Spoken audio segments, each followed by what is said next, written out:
Welcome back, everyone. One of, if not the biggest stories from last week was the Supreme Court deciding the cases of the 8 state governors whose election were challenged. I mean, there were celebrations across the states of Lagos, Zamfara, Bauchi, Abia, Ebonyi, Plateau, Cross River, and Kano. And the winners and losers have all reacted to the Apex Court judgments. The winners are happy, and it is indeed until next time for the losers because the Supreme Court has the final say. Tonight, let's get some legal angles and further dissect some of the issues raised at the Supreme Court. Joining me this Monday are two friends of the House. Professor Yemi Oke, a professor of law at the University of Lagos, joins us from the UK, while Mr. Kabiru Akingbolu, a constitutional lawyer, also joins us via Zoom. Gentlemen, good to see you again, and thank you so much for joining us tonight. Thanks for having me on the program. Thanks for having me. Right. Prof, let me start with you. 8 governors went home happy after the Supreme Court affirmed their electoral victory. Were there any surprises?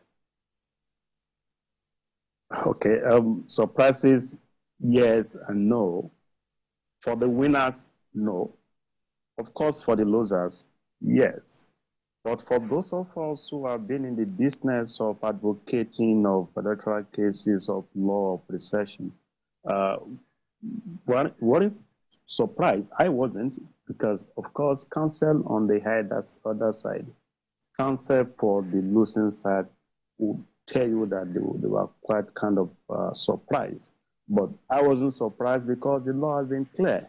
The decisions went the way we had anticipated in terms of established precedent already set by the Supreme Court. And some of us are kind of anticipating the outcome because it would have been difficult for the Supreme Court to depart from its previous decision. There weren't basis, or there was no basis for the Supreme Court to depart from any of its decisions in those cases decided last week. So the Supreme Court merely reaffirmed, reapplied the established precedent commendably. So for me, as expected. Right, so Mr. Kigbolu, like I said earlier, it was a happy day for the governors, while the losers will have until next time to go again. For you, were there any surprises, and what does this mean for democracy?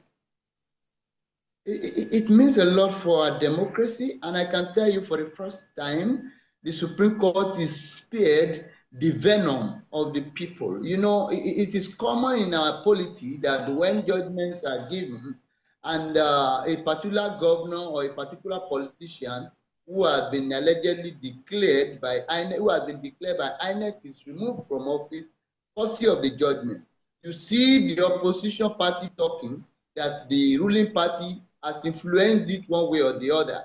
But this time around, all the governors who file cases, all the petitioners who file cases against the return of every governor, they lost the cases so far.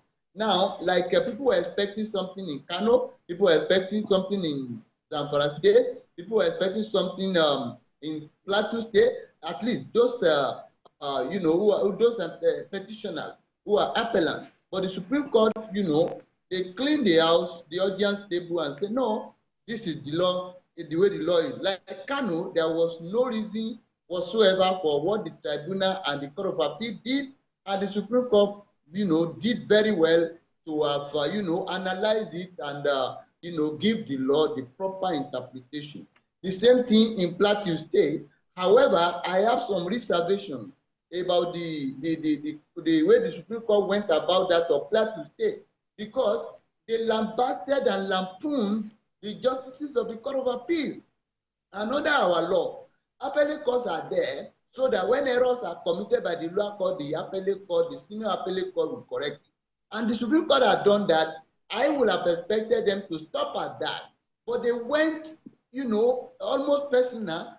They abused the judges. And I can tell you under our law, under our jurisprudence, it is the right of every judge to commit slips, to make mistakes because they are human. But appellate courts can correct the errors. Now, by the tenor, by the template, by the way the Supreme Court has spoken against the justices. They are more or less trying to set the people against the judges or against the system, because people will make them to hate those justices, and it is not too good for our polity. I think next time around, the Supreme Court should just take the law and say that the court were wrong below, not that they should lambast the judges. Right, so we'll come back to Plateau State, but also, Prof, let me have you take this. The courts have continued to have the final say over our elections. Is this really healthy? Okay, I look at it this way. First, let me just say something on the position of Mr. Kingbola, on the position of the Supreme Court in the decision in Plateau. For me, of course, I would not be quick to condemn the Supreme Court for speaking out as to certain challenges or perceived misapplication of law or fact in the case at the appeal court. Of course, the Supreme Court is not only a court of law, it's a court of law and policy. I'm sure for the Supreme Court to express its mind the way it did in the Plateau State's governorship petition would mean that the apex court wanted to just right some wrongs and put appropriate measures in place, because technically the Supreme Court, when we say is a court of policy, is the regulator of the justice the system, including the delivery of justice of judgment or the action of justices or judges, as it were. So I'm not going to fault the Supreme Court. If errors are not corrected or addressed at that level, then we don't need to go to God to address those errors, because that's the Supreme Court and that's the final court of the land. But coming back to your question as to whether it's the right thing to go, I would say yes. Of course, because on a lighter note, if we don't go to court, that means you are going to keep myself and Mr. Akingbola out of business. So I will have to just send our families to you guys there. So law is a sector. The courts is also a sector, and we must continue to make our own final informed input in the governance system. Because when we talk of governance system, it's essentially a lot of lawyers are involved, both as a judiciary that is 100% lawyers, legislature that is 60% lawyers, executive that is the minimum 25 to 30% lawyers. So we can see the role of lawyers. Then we continue to play roles whether or not we go to court. Well, the court is always there where there are grievances. The nature of an average Nigerian politician is to, of course, not only politician of an average Nigerian, and I'm sorry to say this, we tend to want to go for the easy way out, to bend the rules to cut corners. The umpire, INEC, has established the rules. We have the guidelines. The parties, they have their own constitution. The timetable came well ahead of time. And we thought the parties would do the right thing. So if the parties are unable to put their house in order, then the courts will be there to help them put their houses in order. It's not only at elections, even at party primaries, even the one coming up in Ondo State, and I think is in the attitude of an average Nigerian in the political space. And that is needless. So we need to sit back as a people to address those concerns. The courts have not been forcing Nigerians to come before them. I'm sure the courts and the tribunals have enough challenges, they have enough cases, they have enough powers to deal with. So if there are no issues, of course, the court will not step in. So we need to address those points, those issues at the level of the way and manner we play our politics, the way and manner we abide by the rules of the game. All right, Prof. So we can't blame it on the courts. The court is there for lawful. Prof, yes. Is this on INEC or Nigerian politicians? It's not on INEC. 100% Nigerian politicians. Nigerian politicians will be the ones to influence INEC.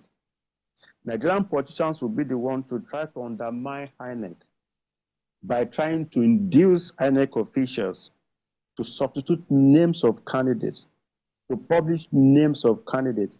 I've handled several cases, and I don't want to go into details now. I've handled cases, and I mean cases, tons and tons of cases, both at pre-election and election matters. We know what really transpired when we have, I think people get needlessly desperate when they are seeking elective offices. And that's why some of us will continue to argue that unless we remove attractions to political offices, people will still want to get desperate to get into those offices. Because if it's about service, service to humanity, service to the fatherland, I don't think people will be that desperate. Because honestly, it's needless. You can see developed countries where a minister will sit by the roadside waiting for his or her boss, where the prime minister will go shopping in the open place. No, because they don't really carry those offices with them, with those paraphernalia, with endless routine retinue of aides and convoys and all the attractions of offices that will make them to want to run desperately. If there is no deliberate steps taken as a polity to discourage these needlessly attractive political offices, then Nigerians will continue to do anything to get into those services. And that's what really tend to play out at the level of INEC. INEC is supposed to be the referee, but you go and undermine the referees, then INEC will do what supposedly is not supposed to be in some cases, and you go to court, and the court will have to sift through the facts and the law and decide for them. So it's not the fault of the court, and it's not the fault of INEC. Because INEC will not come to anybody to say, oh, can I read this for you? Can I do this one for you? Nigerians tend to patronize INEC and also patronize the court. All right, thank you, Prof. Mr. Akigbolu, most of the cases presented before the Supreme Court were pre-election matters. What does the Constitution say about such matters?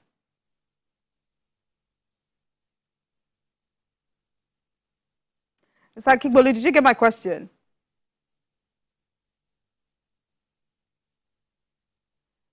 Mr. Akigbolu, I need to confirm if you're there. All right. Prof, let me allow you to answer this question. Most of the cases presented before the Supreme Court were pre-election matters. What does the Constitution say about such matters? Well, that's a technical question. I will try as much as possible. When I speak to Nigerians, I try as much as possible to tone down the legalese, to tone down the technical languages we use in court and in the classroom teaching students. The law is clear. When it comes to re-election matters, the court will have jurisdiction to determine that. In most cases, people go to the Federal High Court because the first respondent or second respondent will most likely be INEC. So once we are seeking relief against INEC, because they want to seek relief to get INEC to bring in list of candidates, to substitute candidates, to declare one primaries illegal, invalid, to set aside one list of candidates or list of membership of the party, or to nullify and not recognize one party chairman or party secretary. All those issues, they are things that happen before the election. And the law is very clear. It's a different set of rules that govern pre, meaning before the actual conduct of the election. And pre-election matters are allowed to get to the Supreme Court. And the rules of court provide for how to deal with it. In fact, the courts of record, both the High Court, Federal High Court, and High Court, Court of Appeal, and Supreme Court, they have practice direction to kind of attend to the urgency of those pre-election matters. Some are heard, some you file within 14 days of the course of action, some are heard, must be heard within 3 months. So the law is very strict as to what you need to come back before the court. Previously, until the Supreme Court changed its rules, and that got reflected in the electoral acts and guidelines, you could wait until like a week or two before the election and filed that the chairman of your party was not properly elected, or that the primaries that produce a particular candidate for a particular office was not valid, or the register of members that they used was invalid, and then set it aside. But now, the law is that the cause of faction, meaning the reason why you want to go to court in a pre-election matter must have happened not less than 14 days. Meaning, if it happens today, you can't 14 days. You can't file when you are outside of the 14 days, meaning you will have been statute barred. So, and that got a lot of politicians in trouble.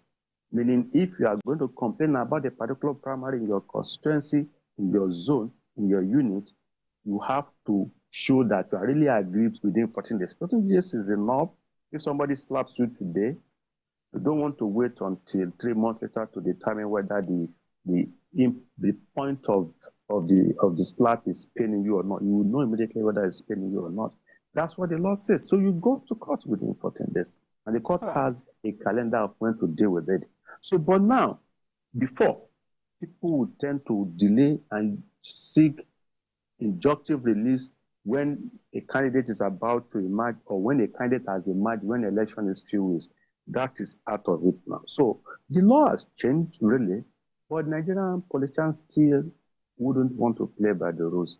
And that's really a sad reality that we'll see from time to time. Right. Prof, let's look at Kano. I cannot confirm if Mr. Akibolu is back, but let's look at Kano. I mean, the Apex Court raised two issues. One, whether the lower court has the right in deducting 165,616 from the votes the INEC announced for the governor, and whether the lower court could determine the issue of party membership. The Apex Court says Section 71 of the Electoral Act, relied upon by the tribunal, does not apply in this instant case. Help us simplify this, and in what instance does this section of the Electoral Act apply? Thank you very much. And if you are canvassing that certain votes are not valid, one, you will need to canvass or argue before the court that the votes were not valid due to the act of the respondent. INEC is supposed to be the regulator, is the umpire, is the referee. INEC brings its voters' materials, ballot papers to the polling unit or station, and they're supposed to be stamped. Due to one reason or the other, not all of them were stamped. And the unstamped one, due to the fault of INEC, were actually used to cast the votes. And the petitioner said, oh, those votes used the ballot papers that were not stamped by INEC should be deducted. Is it the business or the duty of the respondent now to stamp those materials? If the answer is yes, then you can ascribe the fault to him. Is it the fault of INEC? If the answer is yes, you can ascribe the fault to INEC. Do you want to punish INEC?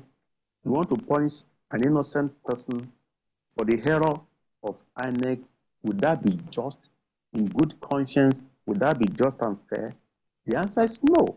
So you can't punish an innocent person for the error, inadvertently as it were, of INEC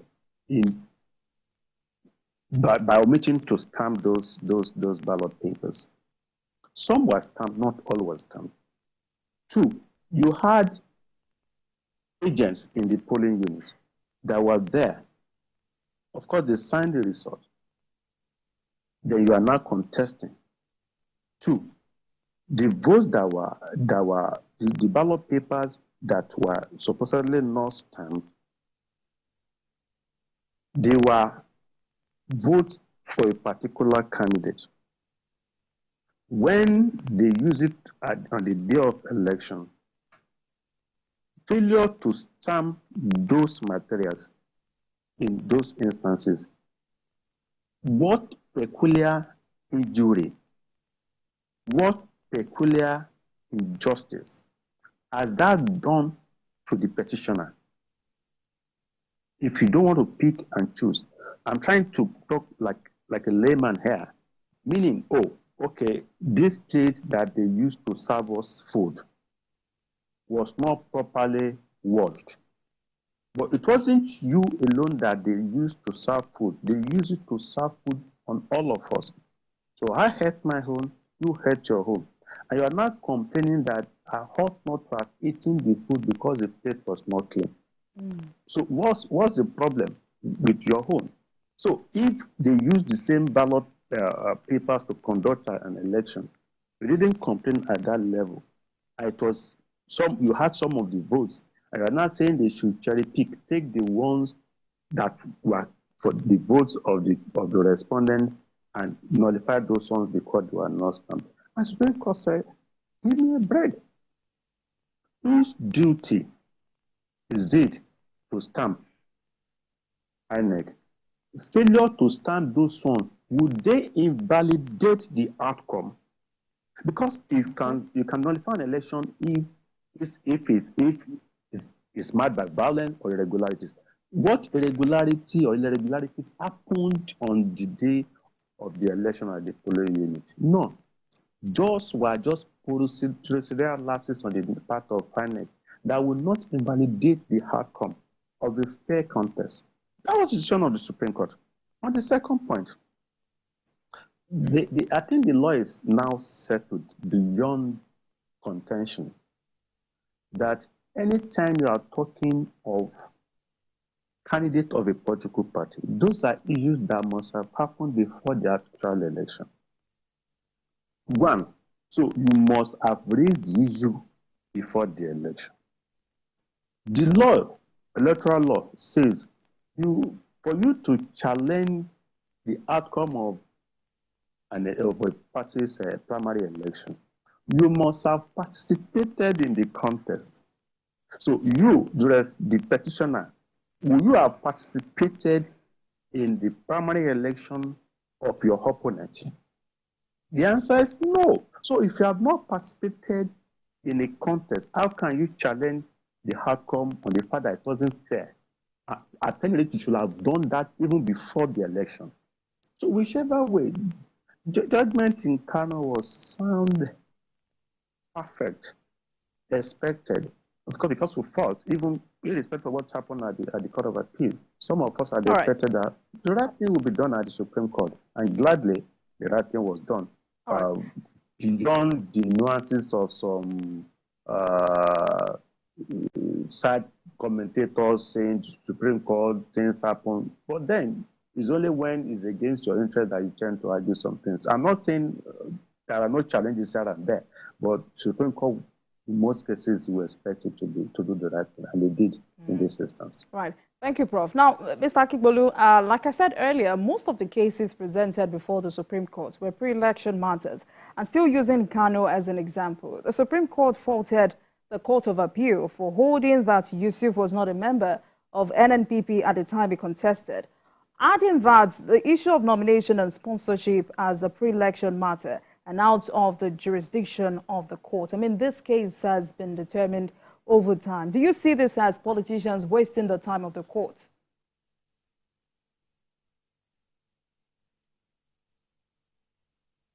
All right, Prof. I just raised another issue.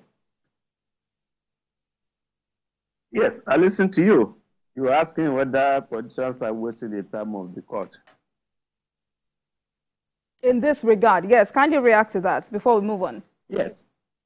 Well, the court is there for everybody, and that's why judges are paid. Sometimes, of course, they'll be glad that to waste their time by bringing your cases as against not wasting their time and resorting to violence on the streets. So it just shows that ours is a civilized society, irrespective of the challenges we're having there and there. The court wouldn't really view it that way because they are being paid with taxpayers' money. to adjudicate where there are genuine grievances. And the fact that someone had tried his luck or her luck one way or the other, even in obviously clear and settled position of the law, like in the instant case, to still want to go to court. I don't know, it shouldn't have even happened in the first instance at the Court of Appeal. But then the good thing about law is that we tend to see and interpret laws differently, even as lawyers. So it wasn't time wasting.